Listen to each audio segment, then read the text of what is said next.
in general stance. You've been taking up the defensive role, so how do the two roles fit together, forwards and defence?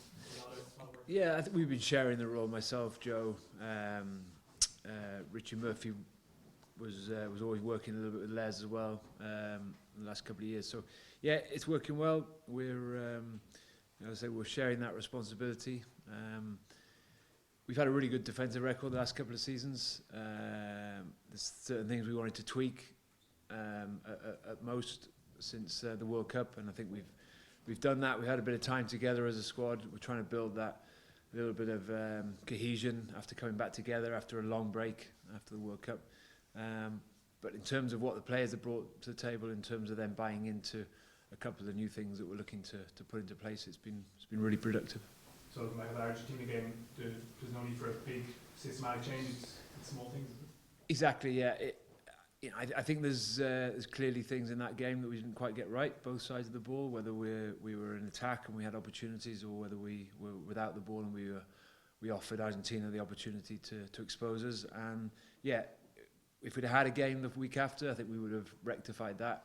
We didn't. We had to wait a long time before we could try and rectify some of those issues that we had that day, and that's what we've been able to do since we came into camp last week, and certainly when we met just after New Year as well, we were able to identify a couple of those things and, like I say, yeah, tweak them, not wholesale changes, but just trying to fix a few issues. And you know, like I say, the players have bought into what Joe and I are trying to put into place, and it's been a productive couple of weeks. Simon, did everybody train fully today? Anybody have to kind of set anything out, or everything went okay? Yeah, apart from Sean, he stood out training today, so it's more precautionary than. You know, we've got Friday and Saturday because we've got a longer week this week. We're into a Sunday game, so we're in a good place. We feel pretty comfortable. A couple of guys, we haven't replaced Luke Fitzgerald yet, so Gary Ringrose came in to cover for him because Leinster have no game this week. So yeah, we're pretty happy with where we are in terms of guys' availability from the original squad. Obviously, Luke Fitzgerald pulled out on Friday after picking up an injury in training in the Viva. And what was the issue with Sean? Just tight. He was tight hamstring, and you know, there's nothing unusual there. It's something that he might have had in the past, and other players have these things, and we just got to manage him. He's got a down day tomorrow, and he doesn't have to train again until Friday. So we were pretty comfortable with the amount of work he's got in early part of this week and last week to feel that we could manage his tightness.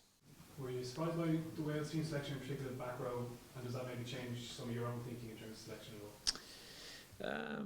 No, yeah, I think they had a few issues, maybe concerns over Dan Idiot's fitness status. So look, they know with Warburton and Tipperick in the back row, they've got two guys that can cover the ground really well. You know, they are going to be a threat at breakdown time, and we know that that's a big part of their game. They've used those two in the World Cup as well, pretty effectively. So no, not surprised. I think what it shows now is they've got that depth, and if they pick one over the other, it doesn't really change the quality of what they've got to put out in the park.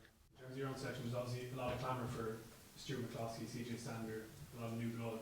How important is it for you guys to balance that maybe new energy with experience against Wales? Yeah, I think the balance and guys have come in and they've trained really well. Those new guys that you're talking about, CJ and Stu McCloskey, two guys that haven't been in the squad before. Same with Josh. So we've got to have a balance in trying to have some continuity from the World Cup, but also if guys are playing well and we feel like they're going to add value and be better than the person that was there before them, then we'll pick those guys. So I think we're really fortunate that some guys over the last few months have put their hands up, and that's offered us some headaches, I suppose, in selection, and that's what we want as selectors. We want to be coming out of selection meetings and feeling like we've had a hard choice to make because players have been making it really competitive.